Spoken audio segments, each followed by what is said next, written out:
was at a recent bank, very large bank organization, and we were doing what we call a multi-hop. And multi-hop is a way for us to basically measure a electronic transaction through their system, basically. And the multi-hop, what's great about that is that it shows you every single step along the way, every single sort of piece of equipment that you have in that network and where that transaction is going.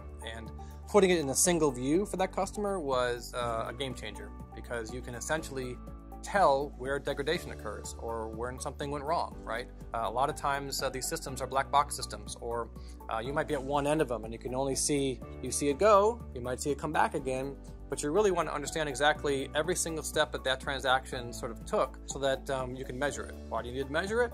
Well, you can't improve what you can't measure. So if you don't know what those steps basically are, there's no way for you to then plan for the next release, or is it worth to go ahead and spend the money on the new router or the new server, or what server spec do we need to do in order to get better at what we're doing. So being able to measure that, the full thing, soup to nuts, end to end, was a game changer for this customer. We use the latency, nanosecond measurement we talk about today with these electronic trades.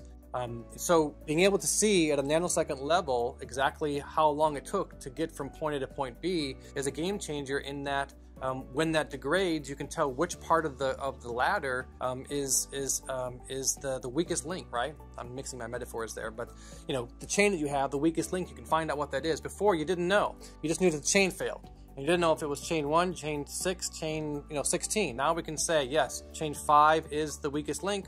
That's what's going to fail. So that's a game changer, because now you can plan for that specific link and see what's going on. Now, as far as our ROI is concerned, it has to do with whether or not that link degrades you to a point where you're losing revenue. So if you can begin to measure, and when the degradation occurs, if you see the drop in the revenue, aha, this is something I need to pay attention to. There's a correlation between my IT infrastructure and my revenue. And that really is what we're all trying to sort of figure out for people, is to be able to make that correlation between revenue degradation and IT degradation. We are the precision measurement, right? We are the ruler, we are the telemetry that people need in order to make those kind of decisions. And we're the only one in the industry that has that granularity and the telemetry to be able to make those kind of decisions for these banks.